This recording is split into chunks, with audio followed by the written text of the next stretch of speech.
Hello, welcome to GATE tutorials. एक और सम 8 marks के लिए जो लास्ट टाइम आया था मई 2023 में, वो सब हम लोग सॉल्व करेंगे। ये बीटा गामा का क्वेश्चन है, ठीक है। मई 2023 में 8 मार्क्स के लिए आया था। Show that the given equation और फाइंड द वैल्यू भी करना है। अब यहां पर आपको दिख रहा होगा 0 to infinity integration dx e raise to x plus e raise to minus x का ब्रैकेट रेज टू n। तो इसको हम लोग सॉल्व करेंगे। सबसे पहले हम लोग लेंगे e रेज टू x को tan थीटा। अगर मैं इसका डेरिवेटिव करूं तो क्या होगा, e raise to x d x is equal to sec square theta d theta. और अगर मुझे खाली dx चाहिए तो ये क्या हो जाएगा, sec square theta d theta. Okay, क्या हो जाएगा, sec square theta d theta upon e raise to x. अब ये e रेज टू एक्स क्या है, tan थीटा। तो सब कुछ थीटा में मैंने कन्वर्ट कर दिया है। सबसे पहला काम मैंने ये कर दिया, ठीक है। ओके, अब हमारा काम क्या है, अगर e raise to x tan theta तो मैं e raise to minus x को क्या लूंगा, e raise to minus x को लूंगा मैं cot थीटा, उसका अपोजिट। सिंपल। ओके अब यहां पर हम लोग एक और चीज समझ लेते हैं कि हमारा जो लेफ्ट हैंड साइड है, वो है 0 to infinity 1 upon e raise to x e raise to minus x e raise to minus x.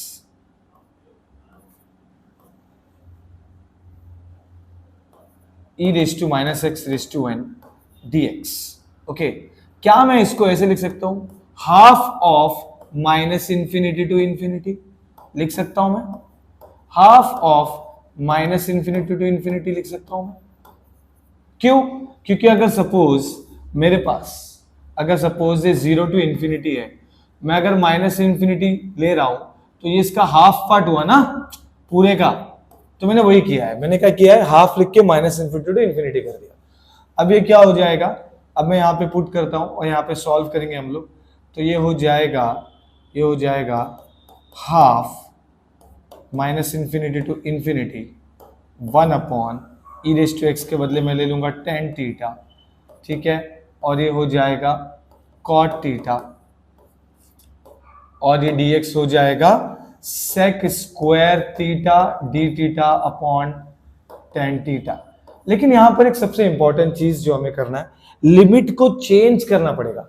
Limit को क्यों चेंज करना पड़ेगा, क्योंकि हमने x को थीटा में डाल दिया है, तो हम लोग वो भी देख लेंगे। So when x is equal to lower limit क्या है, माइनस इंफिनिटी। अगर x आपका लोअर लिमिट माइनस इंफिनिटी है तो क्या होगा, ये देखो e raise to minus infinity मतलब e raise to minus infinity is equal to tan theta होगा। And then this will be what, ये हो जाएगा 0, आपको लोअर लिमिट मिलेगा tan इनवर्स ऑफ 0, थीटा मिल जाएगा 0। सिंपल। वैसे अगर मैंने अपर लिमिट लिया x is equal to infinity तो ये हो जाएगा e रेज टू इंफिनिटी, ठीक है, tan थीटा। एंड ये tan इनवर्स ऑफ क्या हो जाएगा, ये यहां पर e raise to tan inverse of infinity. तो यहां पर हम लोगों को मिलेगा ये theta is equal to pi by, क्योंकि इनफाइनाइट कब मिलेगा, जब पाई बाय 2 रहेगा, है ना। e raise to infinity pi by 2, तो थीटा कब मिलेगा, पाई बाय 2 पे। तो ये क्या हो जाएगा हमारा, ये हो जाएगा half 0 to pi by 2 1 upon, ये हो जाएगा sine theta upon cos theta, ये हो जाएगा cos theta upon sine theta, bracket close. और ये हो जाएगा सेक स्क्वायर थीटा का हम लोग लिख सकते हैं 1 upon cos square theta, okay. और ये tan थीटा का हो जाएगा sine theta upon cos theta 1 upon D theta. Simple. Okay, एक कॉस हो गया कैंसिल, ठीक है। अब मैं इसको थोड़ा सा ऊपर कर देता हूं, ठीक है। ओके,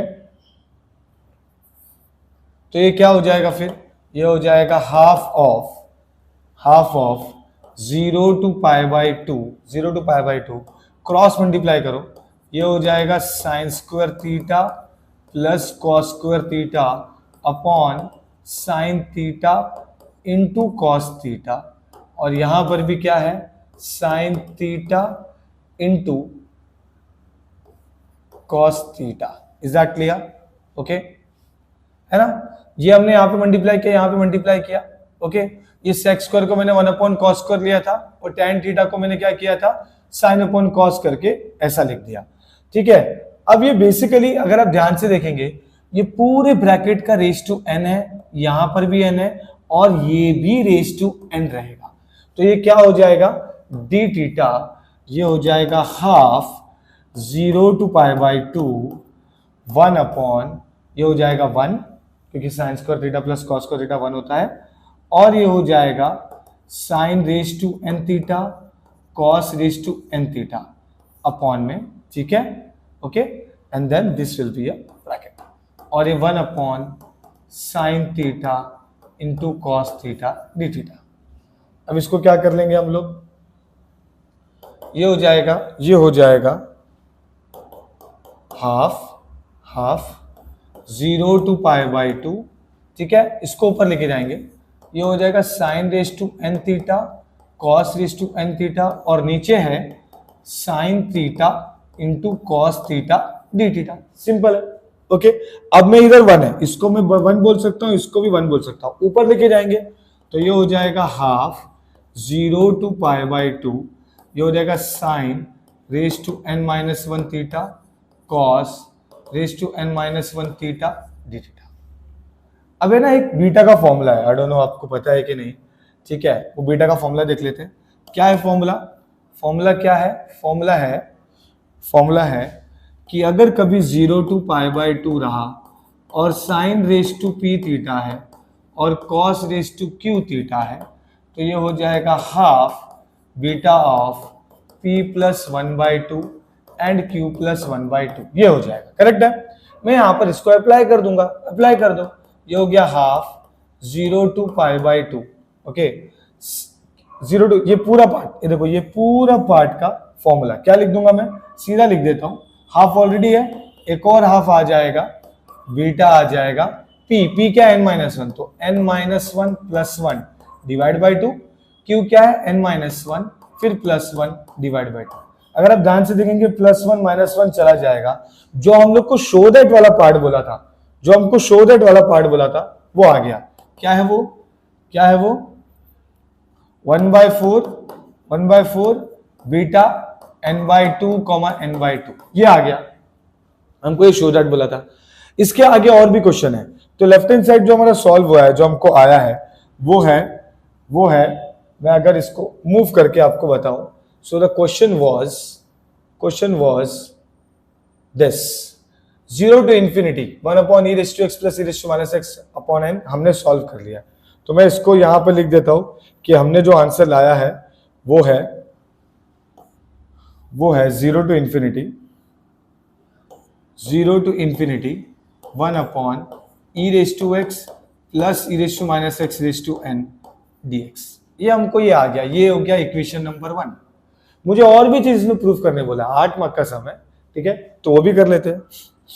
तो ये क्या हो जाएगा, इसको मैं थोड़ा सा ऊपर मूव करके अब मैं इसको सॉल्व करता हूं थोड़ा दूसरे तरीके से। ये जो लेफ्ट हैंड साइड वाला पार्ट है, this can be written as 1/e⁻x + e⁻x dx can be written as 0 to infinity 1/2 cos hyperbolic x का रेस टू n। अब ये कहां से आया, इसका फॉर्मूला है कि अगर cos hyperbolic x can be written as e⁻x/2, this is the formula.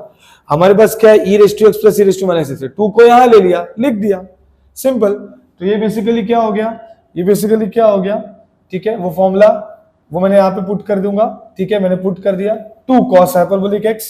अब ये क्या हो जाएगा, dx, ओके, ये हो जाएगा is equal to 0 to infinity, okay, 1/2x, and ये हो जाएगा cos hyperbolic raise to n dx। Okay, तो 1/ हाइपरबोलिक बेसिकली क्या होगा, 1/2x बाहर निकल गया, और ये हो गया 0 to infinity, ये हो गया sec hyperbolic raise to n dx। मतलब ये इक्वेशन नंबर 1 है और ये इक्वेशन नंबर 2 है। सो फ्रॉम 1 and 2 मैं ये बोल सकता हूं कि this is equal to this. Okay, तो अभी क्या करेंगे, इसको थोड़ा सा ऊपर करके फ्रॉम 1 and 2, फ्रॉम 1 and 2 मैं लिख देता हूं फ्रॉम 1 and 2, 1 and 2 क्या हो जाएगा, ये हो जाएगा 1/2 raised to 6 0 to infinity sec hyperbolic raised to 6x dx is equal to, ये हो जाएगा 1/4 बीटा n/2 n/2। सिंपल। अब मुझे क्वेश्चन में क्या बोला है, ये तो चलो रेस टू एन है, मैं इसको रफ करके पहले n ही लिखता हूं, मैं इसको रफ करके पहले n ही लिखता हूं। ठीक है, मुझे बोला क्या है कि आपको रेशियो 6 के लिए निकालना है, तो मैं क्या करूंगा, सबसे पहले इसको और अच्छे से अरेंज कर लेते हैं। मुझे बोला है फाइंड करो 0 to infinity sec hyperbolic raised to 6x dx, तो ये जो 2 raised to 6 है यहां चले जाएगा, 2 raised to 6 upon 4 beta n/2 n/2। ठीक है, तो मैं क्या करूंगा, अभी 6 के लिए बोला है तो मैं यहां पे पुट कर देता हूं 6, तो ये क्या हो जाएगा, ये हो जाएगा 0 to infinity sec hyperbolic raised to x dx is equal to 2 raised to 6 is 64/4 beta, this will be 6/2। Okay, ये 6 के लिए बोला है तो 6 लिखना पड़ेगा, डिपेंड्स आपको पूछा क्या है, कभी कभी 8 का भी आया हुआ है क्वेश्चन। ठीक है, तो ये हो जाएगा 4, दिस विल बी व्हाट 16। ठीक है, ओके, ये हो जाएगा 16 बीटा 6/4 मतलब 3,3। Is that clear? अब बीटा 3,3 मतलब मैं सॉल्व कर लूंगा, बीटा m, n का फॉर्मूला क्या है, gamma m upon gamma m plus n, वही फॉर्मूला यूज कर लेंगे। तो ये क्या हो जाएगा, ये हो जाएगा दिस विल बी 16 बीटा 3,3 मतलब ये हो जाएगा गामा 3 अपॉन गामा 3 प्लस 3 मतलब 6। So basically gamma 3 is 2 factorial upon 6, ये 5 फैक्टोरियल आ गया। So this will be your answer. इसको आप और अगर कैलकुलेट कर लेंगे तो आपको इसका एग्जैक्ट आंसर मिल जाएगा। तो इसको कैलकुलेटर में डाल के आपको सॉल्व करना है, इसका एग्जैक्ट आंसर क्या होगा वो आपको पता है, बहुत इजी सिंप्लीफिकेशन है। ओके, सो आई होप आपको ये समझ में आया है। Thank you so much for being with us, और ऐसे क्वेश्चन पेपर सॉल्विंग के सम्स आएंगे। Thank you.